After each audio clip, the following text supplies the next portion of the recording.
Hello and welcome to episode 5 of In Isolation UK Climbing's competition climbing chat show. Charlie Bosco here, joined as ever by Natalie Berry and Mike Langley, and very special guest this week, IFSC photographer Eddie Fowke. No pressure, we had Andra on last week, so you better be good. But I've seen you on all sorts of climbing videos in the last week, so you should have plenty of practice. How's things down in New Zealand? Pretty good, really. Just very quiet. Like everyone else, I'm in lockdown. I've got a great view, but there's nothing going on. There's no rock anywhere near here. So it's just, I'm literally sat on my tosh editing photos. Let's start at the beginning. How did you get into photography on the climbing circuit and the IFSC official photographer role? Well, I got into photography not through climbing. I got into photography through motorsport, mountain biking, things like that, when I actually stopped being a comp climber myself. I was never a great comp climber. I never did World Cups or anything, but I was pretty passionate, and then I blew my knee up. When I wasn't doing climbing trips, I suddenly had disposable income, so got into photography much more than I had used to. And then James Casey was a friend of mine when I was living in Australia. I'm still a friend of mine. And he said, I'm doing the World Cups in 2013. You want to come along? And I said, yeah, sure. And when I got there, I just went, this is where I belong. And so the next year I decided to do the same thing. And my job basically disappeared right before I was due to go. I worked in the corporate world. I was one of those people that wore a suit every day and pretended to be important. And a whole lot of people were made redundant, and they said to me, you can't go on leave anymore because you're the last man standing. And I said, well, tough luck, I've already booked my flights. And that kind of made me have to do this and made it have to work. You've been to a lot of events since 2013. Things changed seemingly from a media perspective as well, but there seems to be a lot of photographers out there now, a lot of photojournalism going on. How has the scene changed? Is there a real big boom out on the front lines? Do you see it? There's definitely been massive growth. I mean, if you were to go back, for instance, on the IFSC YouTube and look at Munich, for instance, 2012 compared to last year, it's chalk and cheese. It goes from 4 photographers to just photographers on top of photographers. I question it. I don't think there should be nearly that many photographers. But that's, it's always the way. When you're in the middle of it, you have a different perspective on it to other people. I think less photographers doing a good job would be better than people tripping over each other trying to get the shots. Yeah. You said before that you don't just like to focus solely on getting really good action shots. You also want to try and capture the personalities and the characters of the athletes. But as events have grown, is this something that's become slightly harder? Like, are there more restrictions now in terms of how much access you get to the athletes, both on and off the wall, like within the field of play? That's something that's evolving. It hasn't really affected me directly. Because I have a relationship with a lot of the athletes, so they're comfortable with me in this space. It's an important part of being a photographer and doing my role as the official photographer is you need to be accepted. You need to effectively be part of the furniture, like a technical delegate, like a brusher, like someone like that. And it is changing, but it's mostly changing because people are coming in. And it'll sound funny in light of what I've just said, but people are coming in and trying to be friends with the climbers. And that makes the climbers defensive because suddenly they've got people coming in as photographers that are like, oh, it's a Shima. I want a photo of a Shima. And it's like, yeah, you can't treat them like animals in the zoo. You form friendships organically over time with these people, which I have over a number of years. So for myself, yeah, no dramas. I can go straight up to Adam or Yanya or anyone like that, and I know them as people, and I'm someone they've known for more than half a decade, so they're comfortable with that. But I can see it changing. The more people try and get in, it will make them defensive. It's interesting. That's exactly what came up when Mike and I were chatting last week, that you gradually build a bit of a relationship with people. Turning to the practicalities a bit, this also came up with me and Mike. I think people don't realise what a day looks like for you. They probably just see you backslapping the climbers, taking a few photos, generally doing quite a good job of not getting on the live stream. You do a remarkable job being on the mat and not being visible. But what is a typical day for you at a World Cup? That's really hard to say. It's almost easier to say what is a typical World Cup, because a World Cup is more than just a day. I mean, I know you guys swan in at the last minute, in a mic for 5 minutes and then go to the bar or whatever restaurant you've got a booking at. But and I jest. For me, normally the World Cup will start the day before. I'll always go to the technical meeting because I need to find out about any changes, anything that could affect the event. And sometimes even starts before that, because there's a lot of federations with teams, but there's also a lot of athletes traveling individually, and we call them on the circuit team other guys. And because I'm over 25 and have a full license, it's, in some European comps, I'll be the guy picking people up from the airport and just dropping them in Chamonix or dropping them in Briançon or Meiringen or something. Which isn't really part of the comp, but it's, I like to help these guys out where I can. Then, as I said, you do the technical meeting. Next morning, get in at least an hour before it starts, because you want to corner a route setter, or preferably a couple of route setters, discuss the problems. And of course, in bouldering, that's going to be probably 10 problems, because you're going to have 2 groups, 5 problems per group.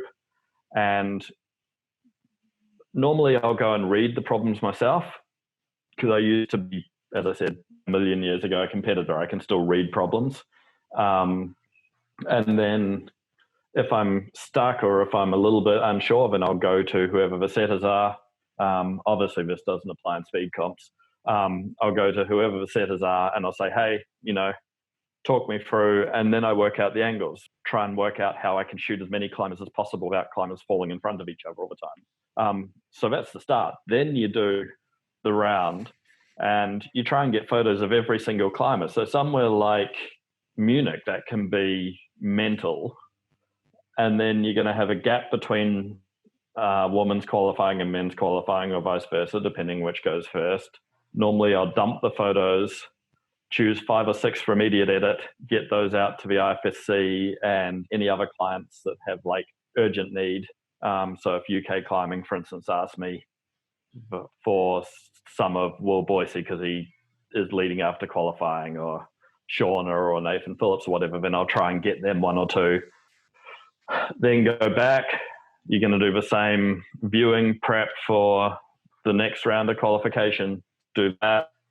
Then in the evening, when it's all over, and this varies a lot, I'll start sorting the photos, categorizing them on quality, choosing a quick edit, getting out a selection to the IFSC and then to other clients. And then the next day, go in hour before semis, after, and so it can end up being, I think I can work, I pretty normally would work over 30 hours in a 2-day event within those 2 days. Something like Munich, a couple of years ago when women's got delayed because of the storm that was coming across, and I didn't get out of the venue till 2 a.m. Still had to edit, was back in the venue at 8 in the morning. That's definitely harder than our job. Credit where it's due. Do you remember, Mike? We had a hire van in Munich that year when that storm hit, and we drove it into a dip. We didn't know it was a dip, and it flooded. So we weren't the drivers. Luckily, we weren't the drivers. Oh, No, yeah. just driving.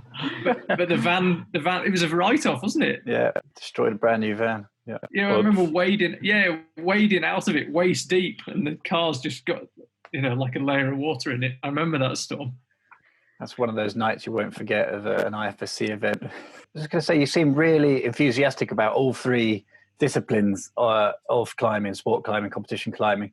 But do you have a favourite you like to shoot? And if you do, is it because you get the most epic shots, or they're the ones that get the most the likes on social media? Or what is it that you like from each discipline? Okay, so basically, when I competed back in New Zealand comps, I was a lead competitor because that's what we did. But if the free disciplines, generally my lead is my least favorite to shoot, because it generally takes a long time and you get bursts of action and then not much.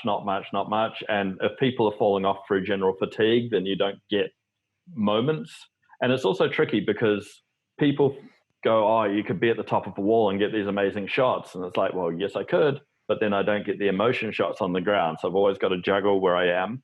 My second favorite is probably speed, but only if I can shoot it from the top of a wall. If I shoot speed from the top of a wall, it's incredible. And it's such an adrenaline rush watching, and it's so fast.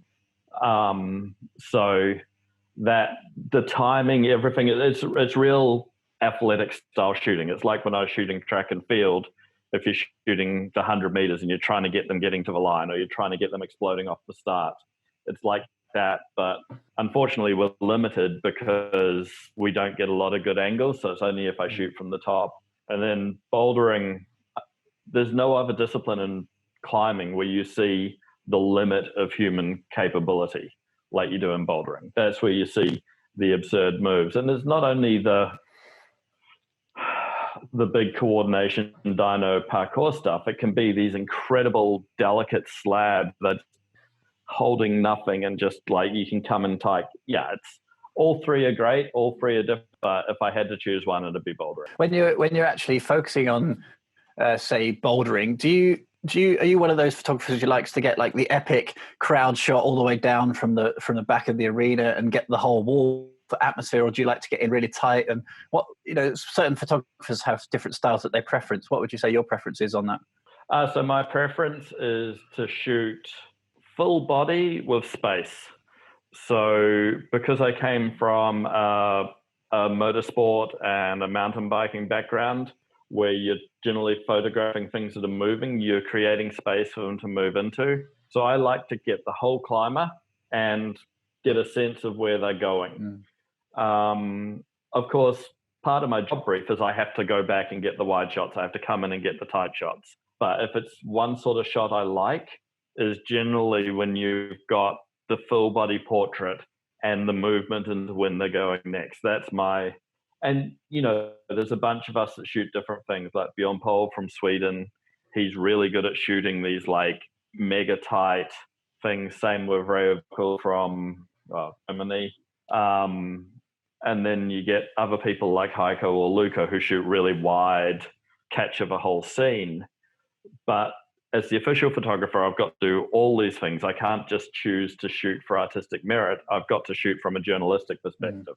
We talked quite a bit on the show about how route settings evolved and how it's become a lot more spectacular. Is that something that you've noticed, maybe especially in bouldering? As you said, there's more, all points of contact of impressive dynos. Does that make your job easier? It can and it can't. I actually think from a photography perspective, it hasn't changed much from the first World Cups I was doing. The only difference now is they're doing these moves between big volumes, whereas previously they might have been doing them to little holds screwed on to very standard volumes. So that sort of has changed it up a bit. Sometimes it's hard to make things look hard now because to an untrained viewer, it looks like all the holds are big. So to actually display difficulty to a non-climber is kind of a crux. But is one of these things that there's so many things that go into it. You go in and you're thinking, okay, you've got to capture the emotion, you've got to capture the motion, you want to capture the atmosphere through trying to get some crowd or some reaction. There's a lot that goes into it, and you're not just spraying and praying. Like a lot of people think you just go and go, and we take enough photos without doing that. Ed, I can't believe I got allocated this question. I mean, this is wasted on me, but tell me what equipment to use. Bear in mind, once we get beyond the colour of the camera, I'm going to be really reaching the technical limit of my ability. But I guess for dullards like me, what kit do you use? You got you always have two bodies with you, a long lens, short lens. Feel free to add some numbers, I just won't understand them. Yeah, so basically I shoot with Sony. I shoot with the Sony A7 III.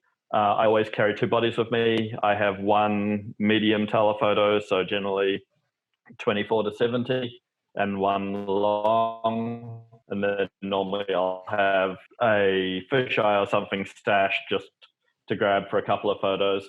I try and shoot with a reasonably minimalist kit because I'm traveling all the time. I don't want to carry 30 kilo of a few other lenses, but I only bust those out in Europe when I'm there's short gaps between comps and I'm not having to lug it. Does your kit take a serious hammering? You're talking about 30 hours over a weekend, and it's chalk. It's or you're going up and down like the scissor lifts and the root set as you're climbing up the back of the wall. I'm guessing the kit must take some serious bruises on a weekend. Oh yeah, it gets destroyed. I mean, if you see someone who's a climbing photographer who's out in the field a lot, whether it be comps or outdoors, the gear is generally pretty trashed because it's hanging off harnesses or it's being dragged up the side of a boulder, or in comps it's just being banged around. I don't want to think of how much money I spend repairing stuff or replacing it. I think I'm on my third new body or fourth new body, which is, 2,000, 3,000, 4,000 euro a pop since I started doing this. And people go, oh, well, do you sell the old ones as second hand? And it's like, because you beat this out of them. You can't, Just throw it in a bush and walk away. Going back to the athletes, you clearly spend a lot more time with them than, say, Charlie or Mike. Would you say that their attitudes have changed over the years, especially with the Olympics on the horizon? I remember, for example, in Vail, Akio was saying that more athletes their teams were appealing against each other. Have you noticed like a tangible change in how they're approaching competitions, how they seem to interact with each other and maybe with you? At an athlete to athlete level, I feel that it's still very much like it was. In the way the athletes relate to the media has evolved a lot with certain athletes. So more athletes now have managers. So to talk to them on a professional level, you might have to go and say, hey, can I talk to blah, blah, blah, which I never do because they know me. And if their managers get snotty, well, I just won't take photos of, I'll take photos of them, but I wouldn't, I've got 75,000 followers on Instagram and stuff. If I'm posting content about it, that's promoting their brands. That's a symbiotic relationship. It's healthy for them. If they were to get snotty with me, then I would question how much I needed to support them. But in general, the changes come at federation level, not at athlete level, because with the Olympics, you got a lot more funding, you got a lot more athletes traveling as parts of federations now, rather than just off the tosh. And so, when I spoke earlier about Team Other Guys, which was generally a few Israelis and Scandinavians, whoever it may be, and we would club together, and sometimes we would rent a car together, sometimes we'd rent an apartment together or something at comps. Now, I still drive them places, but more often than not at comps, you give them more space and you don't stay with them or anything, which I'm fine with, because staying with athletes is almost like I want to lock myself in the room the whole time I'm there anyway, because you don't want to be in their space, and plus I'm normally editing. You mentioned go on, Mike. Yeah, go. No, you go for it, Charlie. Go for it. Come on, I insist. I'm just cracking on. I'm moving on to the next thing. My tea's going cold here. No, I was going to say I will pass no further comment on your comments on athletes needing or not needing managers, but I thought you put it very well. That's all I'll say. Yeah, it's like herding cats sometimes. It's like herding cats, but when they've got managers, it's like herding cats with a cat manager between you and the cat you want to herd. Yeah, and to be honest, the time it normally gets most character building for me is when I'm helping you guys. If I'm doing the interviews after a comp, and as soon as they're down, I'm like grabbing them, trying to get them to come, and then they're like, "Oh, stop!" And I'm like, "No, no, no, no! Well, that come with me. Everything waits." Like, it's not a negotiable. It's part of the deal of being a pro climber. You're going to do the interview if you win. So shut up and come with me. And we have the weekly battle with the anti-doping person about who gets the athlete first. We've got a little traditions, haven't we? Anyway, Mike, I believe you actually had a question. I feel like we're about to go into math territory.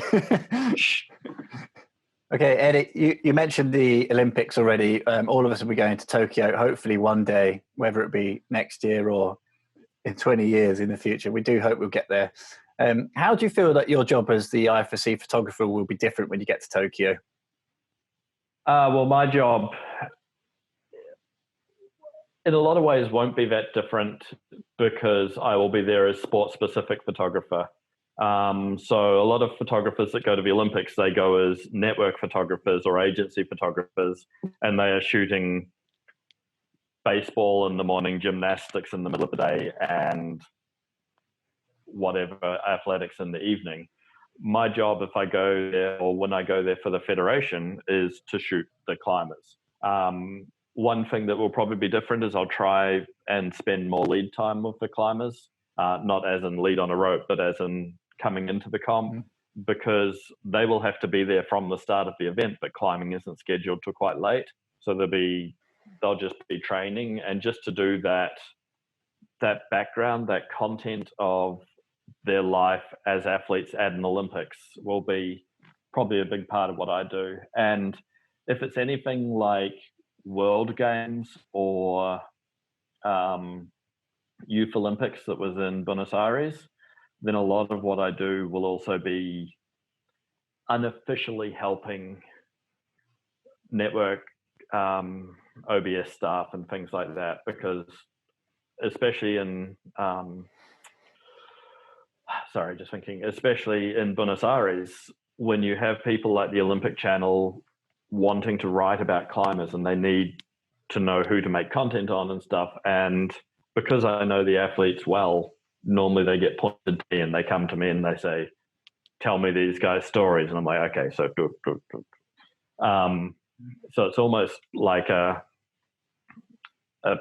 sort of point of contact for general media. But I mean, and who knows, that could change by Olympics. Maybe by then some people will actually know more about the athletes, but we'll see. And I know you've seen the facilities that have been built. They've been built already. They're going to sit there for a while.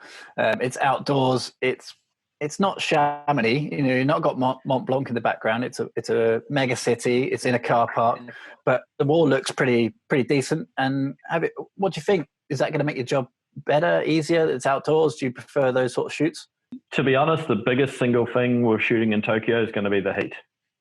So it's, at the end of the day, it is going to be probably blazing hot. And that is super hard as a photographer because the athletes all follow the shade. The crowd just sitting there. But as a photographer, you're moving around a lot, and quite often you're just in direct sun, because you have to be where the angle is, not where the comfort is. And so I think that side it'll be pretty torturous. But in terms of getting the content, I'm sure I'll get good photos out of it. Going back to IFSC events, which hopefully we'll see a few more of before the Olympics, if any actually happen, how could you improve the IFSC events from a media perspective, would you say? That is an incredibly tricky thing. I think a lot of the work that needs to be done is understood, and there are some good people involved in progressing things. But when I came from other sports, so when I was working in motorsport and stuff, we had regular media briefings. Everyone knew exactly where they could go. Everything was clearly defined. And I still end up playing half policeman at IFSC comps because people are just, especially in rounds where the communication might be tougher because of language barriers and stuff, people will just go into areas they shouldn't. And you're trying to do your job while telling someone, get out. And now the IFSC has a media person, so that should alleviate a lot of that stress.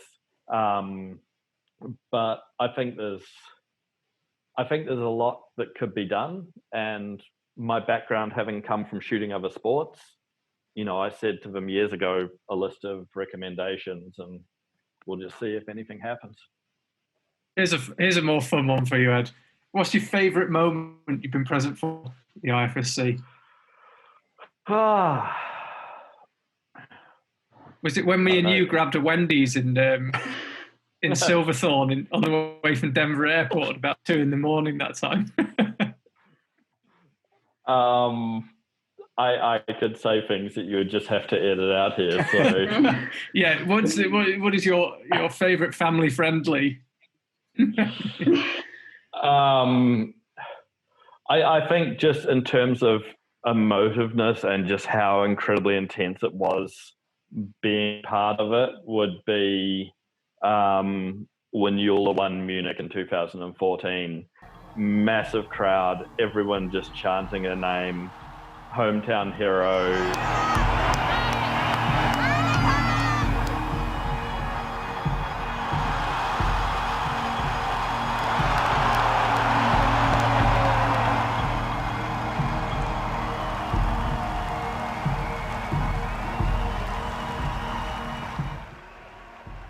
It would be between that. Okay, I'm going to give you 3. Sorry, I know you asked for 1. You're getting 3. So it'd be between that, Crudy winning his first World Cup. I would have loved to have been in China when Kazanov won his first. I just wasn't, and I will forever be devastated about that. But to be there when Crudy won his first one was incredibly emotional.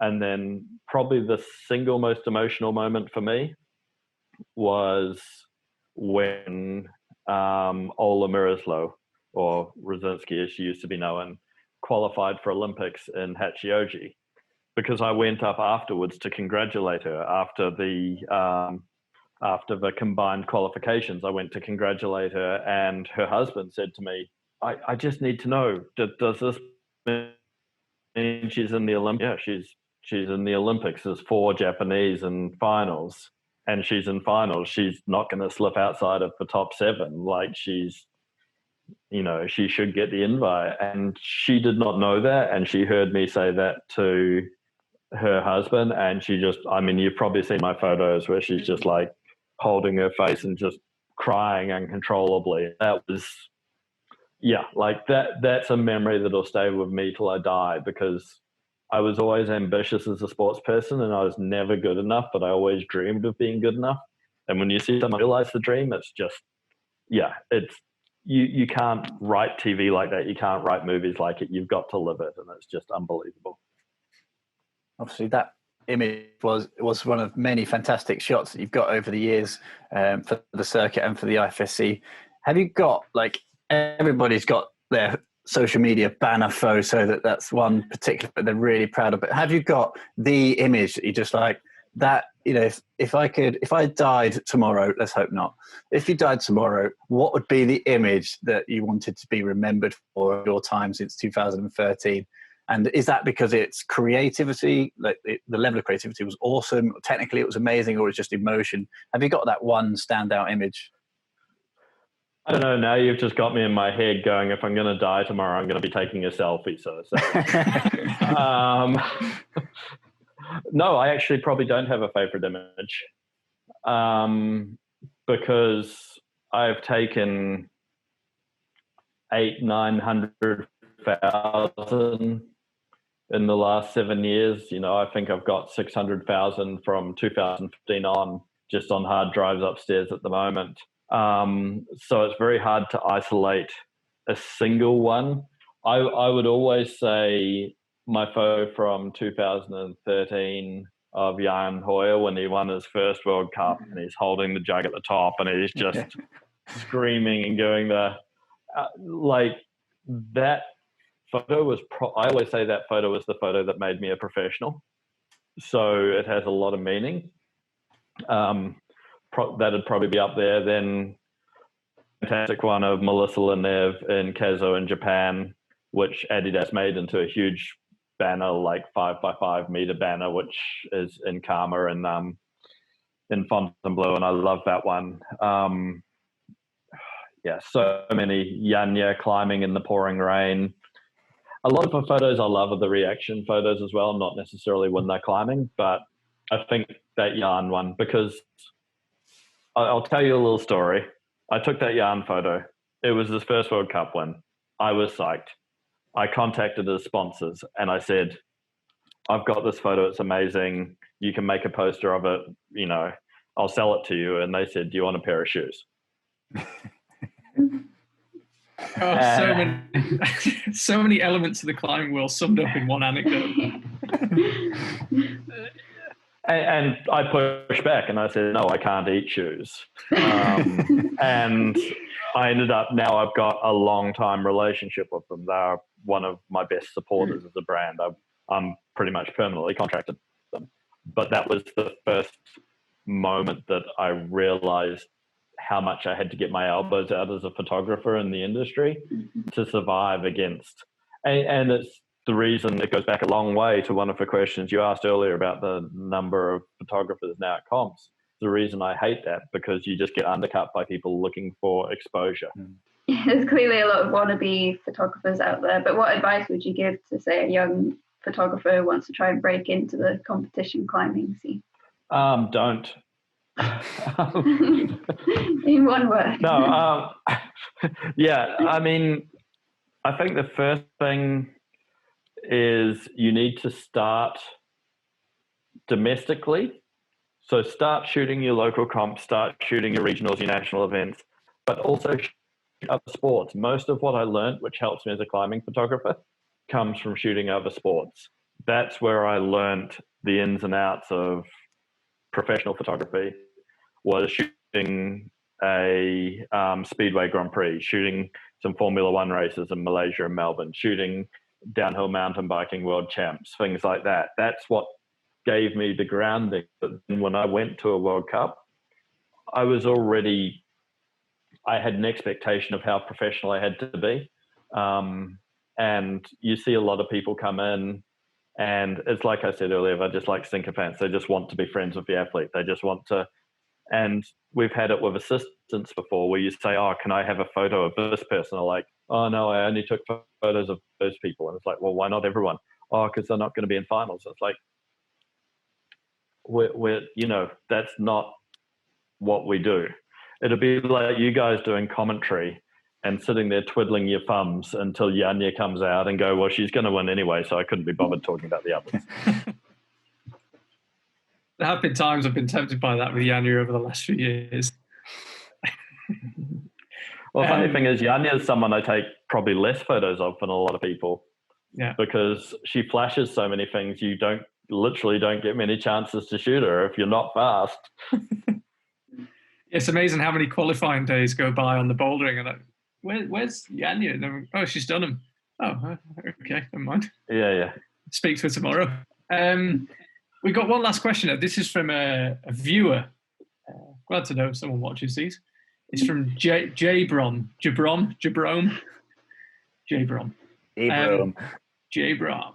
I would be interested if Eddie has any comment on if there is a conflict between getting photos out quickly as required by social media and the instant reporting that has to go alongside live streaming events, or getting the perfect shot. Is there a trade-off between the two? And as platforms like Instagram have become more important, has there been a shift in focus? Pun not intended. The answer is absolutely. But the answer also comes down to my role as a photographer is different to most of the other photographers that are there. If you get a photographer that is quite literally shooting a couple of athletes, they can shoot that athlete, they can go back to the media room, edit some photos, get some nice edits out, and I'm still 4 hours from even finishing shooting the athlete. So it's not a race, and people that treat it like a race, well, they're doing a different job, But shooting for the IFSC, I have to shoot in a sports journalistic style. I have to shoot images that convey a story so that it goes to a newspaper in Tyrol or a newspaper in Japan or China or Australia or wherever it may be. Someone can just look at that image and understand what's happening. And which, again, why I shoot the way I do. I don't shoot super tight, because if you were just to put a photo of someone like on the newspaper, you'd be like, it doesn't tell the story. So the photos have to have a storytelling element in photojournalistic work, which dictates my shooting style at comps. And the creative artisticness side, I don't get to do so much, but I have a job, and my job isn't to be outstandingly creative and artistic. I do those photos for my own, and they go in my personal collection, but yeah. You got a job to do. Well, I got to say, having been on the circuit with you for, well, I was about to say 5 years, but a year doesn't really count. 4 years, you do an exceptional job in the IFSC. We're all lucky to have you as a guy and a photographer. So thank you for all your work, and thanks for your time this evening. And hopefully we'll see you. Where's next on the chopping block of things that might get postponed? Youth World Champs? I can't see Youth World Champs happening, purely because countries have to have qualifying events to have Youth World Champs. To send teams. I think that's going to be, maybe they can make it happen, but I think it's going to be a long shot at the moment. Next thing on the list is Russia Cran. European Champs. Well, we've got Cran theoretically in September. Yeah. Or Ljubljana it's moved to. Yeah. Ljubljana, yeah. But, look, we live in hope, but at the same time, they can't start holding comps too early. Yeah. It's a really complex situation, and one of the really important things is we need to be really clear about when things start again and go in at the right time, because if we go in early and a bunch of people get sick, it's going to reflect really badly on our, not only will we feel horrible about it, but it's going to reflect horribly on our sport. And we have vulnerable people. We have the technical delegates, some of the setters, judges and stuff are not youngsters. Even people like us, are not exactly. Yeah, we're not. If Alexei gets coronavirus, he's just going to turn around and punch it into submission. But most of us don't have that option. So, well, hopefully we'll see you somewhere soon, and that beer will taste all the sweeter when we are all finally reunited at a comp. But thanks for your time, Ed. Always appreciate it, and always good to hear your insight. So thank you very much.